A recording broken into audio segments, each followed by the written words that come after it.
Hey everybody, welcome back to another review, and this time we're talking about Superman the Man of Steel Volume 1.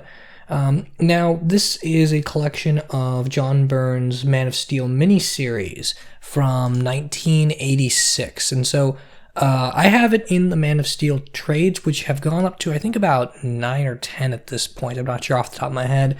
And that's basically a reprint of all the early years of post-crisis Superman.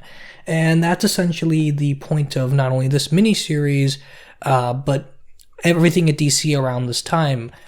So this is at least for Superman and for most of DC's characters, this is the point where you have pre-crisis and post-crisis.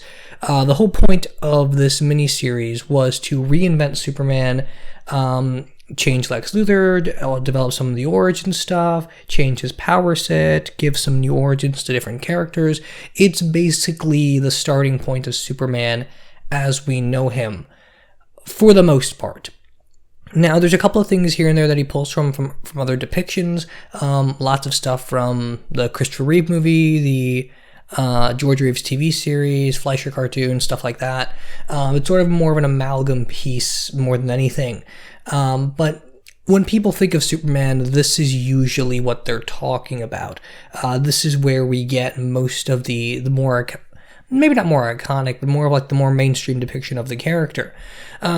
So a little bit of backstory. I'm sure most people know this, but if not, I'll go ahead and get into it. So this miniseries is about 6 issues long, and it skips around a lot. Back in, I think it was 85, DC had Crisis on Infinite Earths, and that was their big major reboot. And basically what happened to most of the comics afterwards is that we got into year 10 for pretty much every character. Like Batman's been operating for 10 years, Superman's been operating for 10 years, yada yada yada, and their origins had been altered. It's kind of how they did it with the New 52, except it wasn't as screwed up as it was there. And so a lot of things at that point became about like filling in origin gaps and making sure that everything was flowing into the new mainstream direction. So this miniseries goes through 6 issues, 6 periods in Superman's early life, from him in Smallville up to him accepting he's Superman, learning he's an alien, and all that stuff. So there's quite a bit of jumping around here, and there's quite a bit of stuff that this miniseries pulls from that's story stuff around the time of this era. For example, there's an issue where Bizarro first shows up, and there's this plot line about Lucy Lane going blind, which is not explained in this miniseries because it had to do with other things going on in the Superman comic. And so some of that you just kind of have to accept. Some of that's a little bit tougher to get into, not only for the purposes of this video, but just for Superman's history in general. There's a lot of DC reboots are never perfect, and so there's always a great deal of stuff you either have to assume or kind of work your way around. So before this, Superman had near unlimited powers. He could kind of just do whatever he wanted in Golden Age and Silver Age. Well, not Golden Age, but mostly Silver Age Superman. That version of Superman could literally juggle planets. It was weird. And so there was a big writer's room of people, everyone from Steve Gerber to Frank Miller to Marv Wolfman. All of them were trying to throw around new ideas for revitalizing Superman as a character.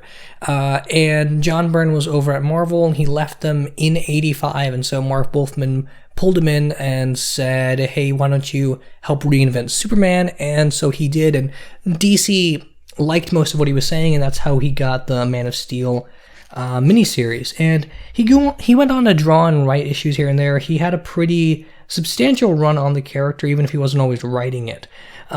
If you get these Man of Steel trades, every trade has a pretty interesting introduction from different writers around that era. So there's a really interesting personal view of Superman by John Byrne that opens this.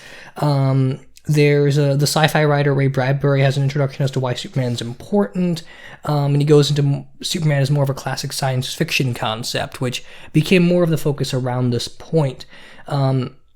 Subsequent volumes have introductions by Marv Wolfman and Perez and pretty much all of the big DC guys from the 80s and 90s, just talking about what it was like to work with this new interpretation of Superman, and how on the surface it doesn't feel like it's that different, but when you really dig down, you realize that there's quite a bit of changes here and there. The biggest change that John Byrne gets credited with is making Clark Kent the man and making Superman the persona. Clark Kent stopped being mild-mannered reporter, cowardly, in the background guy, and became like the dominant identity. And Superman became the persona he put on. The other big thing is Lex Luthor went from being a mad scientist to being a multi-billionaire. And there's actually a really great interview with Marv Wolfman where he talks about how when he was a kid, he just couldn't understand what the point of mad scientist Lex Luthor was, because the robots he would make would cost so much money that it just didn't seem to make sense to go and rob banks. Like the mad scientist aspect and the kinds of crimes he would commit just wouldn't gel. And so it's interesting that depiction of Lex Luthor stayed around for so long until we got to this mini and he became a millionaire. Lex Luthor's look would evolve over the years after he became a businessman. Like here, he keeps his mad scientist look for the most part. He's still got like bald spots and red hair. He's a little chubby. And as you get into subsequent volumes, he sort of gets more and more streamlined. In the next volume, he loses the red hair and just becomes kind of chubby and the bald Lex Luthor. And a little bit after that, he becomes more like classic in physique, I guess would be the best way to put it.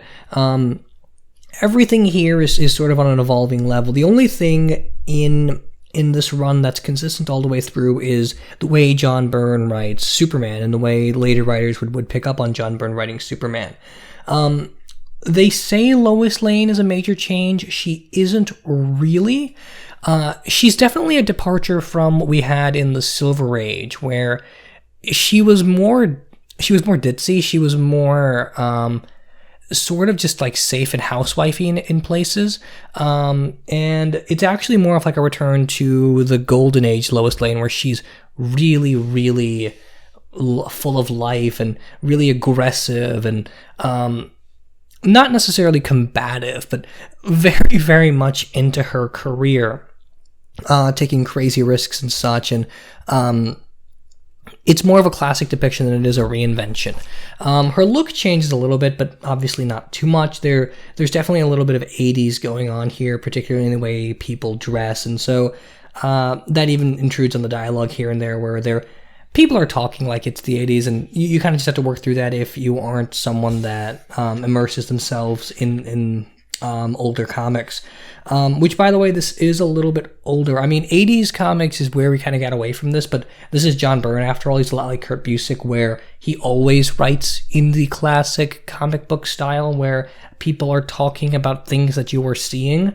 That's actually the biggest criticism I have of the Man of Steel comic overall, is just that the dialogue isn't very good. There are places where it's interesting. Superman has lots of fun speeches, particularly at the end, that I really like, but overall the dialogue is just really, really intrusive in places and just doesn't feel natural. There's a point where, not even just a singular point, but there's multiple areas where people just say other people's names too many times in one conversation.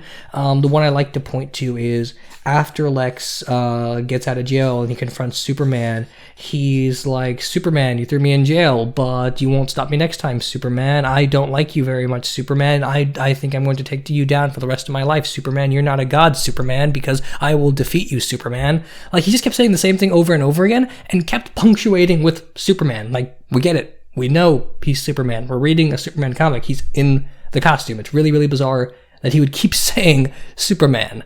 And it seems to happen a lot throughout this run. Lois does the same thing with Clark in a couple of places, where she just keeps saying his name, and I just don't know why. And again, this is the 80s. There are other comics that don't do this, that are written in a more modern style. So it very much just feels like John Byrne's having a hard time getting with the times, at least dialogue-wise, because everything else has got like a nice 80s edge to it, just the dialogue doesn't. The dialogue feels really, really Silver Agey. I don't even have a problem with Golden Age dialogue. I love Golden Age dialogue, but this is really Silver Agey. So the main thing about this, the main standout for me at least, is how well Byrne's able to write Superman and Clark Kent as a singular identity. Like we talked about how it's been shifted over to being Clark Kent's the man and Superman's the persona, but it's not a Batman thing. It's not a thing where Batman is an entity unto himself, Bruce Wayne's an entity unto himself, and there's a guy in between sometimes, and there's a very clear dichotomy between the two. It's not written like that. It's written like Clark Kent is this very, very strong, morally upright, knows what he wants man. He feels guilty about things. He is attracted to women. He's got pride. He's got fears. He's got hopes. He's got a wit to him. He is a fully fleshed out person. And sort of the only times that he drops that is when he's trying to figure out how Superman would behave. So there's this great bit I love where Clark needs to explain his physique because he wants to make people understand that he's not Superman, so he's got to be able to figure out a way to make people understand, oh, of course, you would look this buff because you're doing this other thing, and he does it by having weights. So he's got a whole bunch of weights just laying around in his house, acting like as if he works out a lot. When he asks Lois out, they go out for a jog, and so they make it seem like he's an exercise-heavy guy. But the interesting bit is when Lois goes and tries out his weights, and she says that these are pretty light, and they're basically the ones that she uses. So it's bizarre that he could maintain his physique with weights so light. And Clark says, shoot, I didn't realize that with the way my strength works, I can't really tell relatively how heavy these weights ought to be.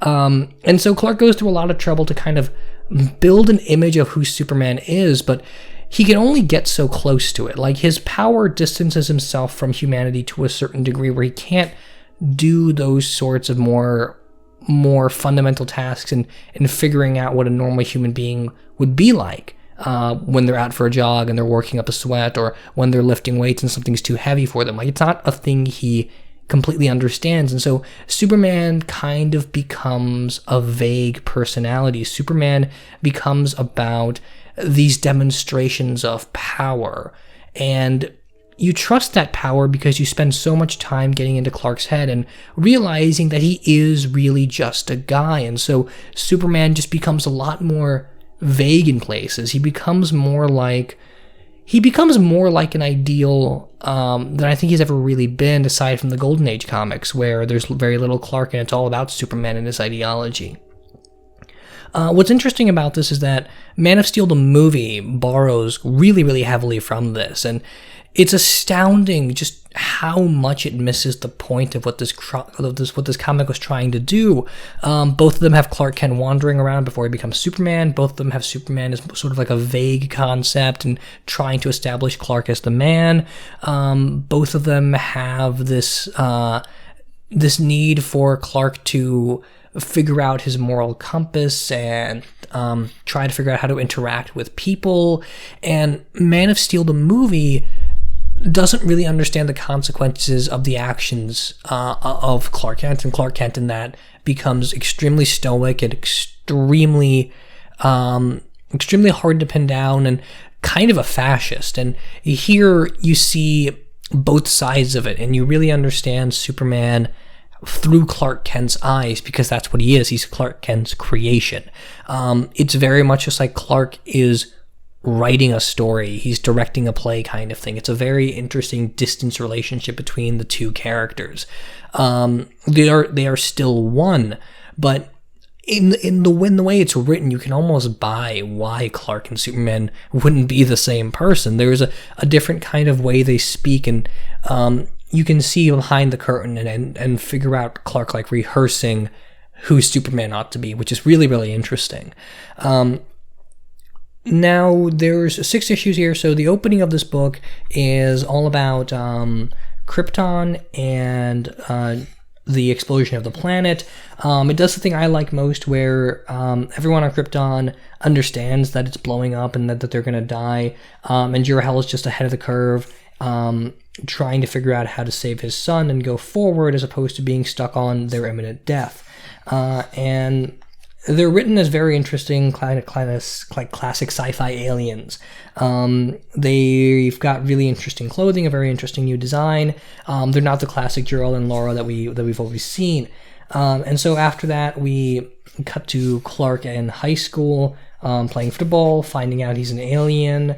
After that, wandering the world and mysteriously saving people, and coming to a point where he has to reveal himself, and kind of relishing in the fact that he can help people publicly, but being afraid of what that could do to him psychologically as a person, and then developing the Superman concept, which, by the way, the reveal page, the very last page of the first issue, and Superman flies out with his costume, is absolutely beautifully drawn. It's one of my favorite panels in all of comics. It's just absolutely gorgeous. After that, you have Superman going through the city for a while, becoming a reporter at the Daily Planet. He's already met Lois Lane once, just inadvertently helping people. Again, very Man of Steel movie-esque. And now he's just going around saving cats and trees and stopping bank robberies and such. There's an interesting thing Lois does here, because Lois is extremely well written throughout most of this. We'll get to her in the Lex Luthor issue, because I think the Lex Luthor issue is her biggest moment to shine. But there's a moment here where, to get an interview with Superman, Lois drives her car to the bottom of the ocean, and Superman flies by and saves her. Now, she was prepared with a breathing mask in the car, but it's a little bit excessive that she would go to that length and just assume Superman would be in earshot. But then the weirder thing about it is Superman can fly her to her house, because through his powers and super processing mind, he knows where everyone in the city lives. And I don't know, that's just a little bit strange on both ends. It does lead to some interesting conversations, though, when we get to see Superman like just sitting on a couch with his legs crossed and such, and he's a very relaxed, very different sort of personality, and I love the way Byrne's able to capitalize on that, not only through dialogue and situations, but just through the art. And so after that, we cut to issue 3, which is the Batman issue, where Batman and Superman meet for the first time. John Byrne drawing Batman, by the way, magnificent. Very, very similar to the way Norm Brayfogle would do it, and I love it. Ears are a little bit shorter, but I think it works. And that's a really fun interaction. I don't want to give away too much about those dialogue exchanges when Batman and Superman's understanding comes to. It's a really fascinating issue, and it's a really good team up. I think it is my favorite of the first time Superman and Batman meet each other moments. I like World's Finest in the animated series. I like some of the Golden Age stuff. The World's Finest comic from the 40s. There are lots of good iterations of Superman and Batman meeting. But this one I like a lot because both characters are so diplomatic and they're so sure of who they are, so that neither one of them gets thrown under the bus, and I like that a lot. They team up to stop Magpie, which is a lot of fun. Magpie here is also a bit of a reinvention, and so it's a lot more about like introducing ourselves to this new universe. After that, we get to the Lex Luthor issue, which is interesting, where we get to see corporate tycoon Lex Luthor with his massive yacht and everything. And apparently this Lex Luthor is really smitten with Lois, and so he keeps trying to make her his girlfriend, and he keeps buying her extravagant gifts. And so he sends her this dress that he says that you can wear it to the party. And when she gets there in the dress, he's like, nope, it's a gift. And it's a really expensive dress. And Lois, being so principled, is like, no, you lied to me. You said this was a loaner. Now you're saying it's a present, so you want to inadvertently own me. Well, screw that. And she just takes off the dress right there in public, grabs Clark's jacket, and they leave. She's such a firecracker. I love it.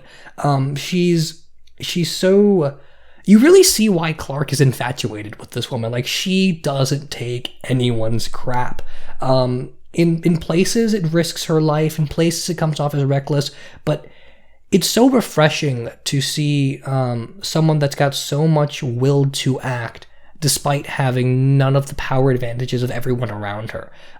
Even Clark, with his infinite power, is timid about things. Even Lex, with his infinite resources, is timid about things, and Lois isn't. And it's a really great contrast, and you see why these characters like her as much as they do. It's a really cool moment. After that, you get to Lex Luthor being arrested for knowingly endangering the yacht party he was throwing. And so Superman and Lex Luthor's relationship becomes more so about Lex Luthor having a grip on Metropolis and Superman coming in and taking it away from him. It becomes more so about Lex trying to recapture his throne. He never officially lost it, but the kind of assumed control he had is starting to come into dispute. And so it more so becomes a rivalry of power before it's a philosophical thing. And of course, more of that gets developed on later. The Man of Steel series develops a lot of that as it goes along.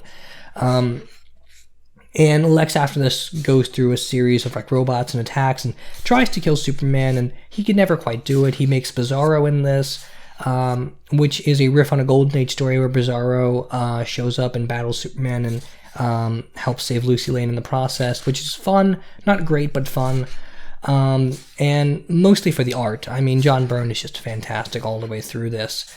And so then the book finally ends with Clark coming home for a weekend and getting messages from his spaceship and his dead parents, and realizing that he's the last son of Krypton. He has a really great conversation with Lana Lang, who he shows his powers off to, and then leaves, and he doesn't realize the impact that had on her life, that the door to so many incredible things was open to her and then just left.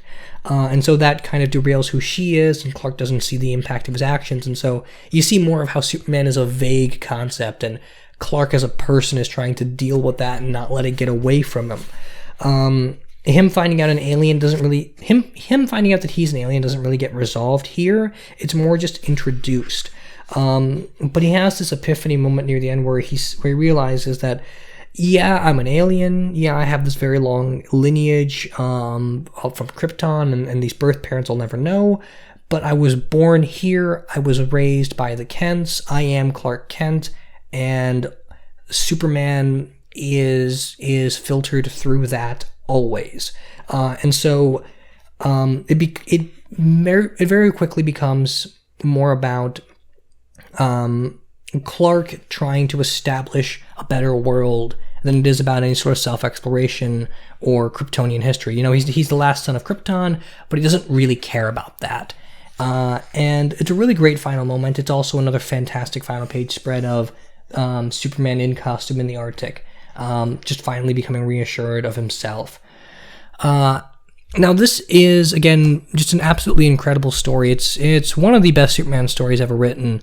And it's only 6 issues, and it skips around a lot. Like, there are 3 to 4 time jumps through several years. And Mark Waid actually wrote a story, which is, I think, 12 issues. I'm not positive how long it is. I think it's about 11 or 12 issues, called Superman Birthright, which is in canon with this and sort of fills in a lot of those gaps. And it's sort of the canonical origin story for Superman while still taking into account Man of Steel, and it lasted as Superman's origin at least until, I think, Jeff Johns' Secret origin.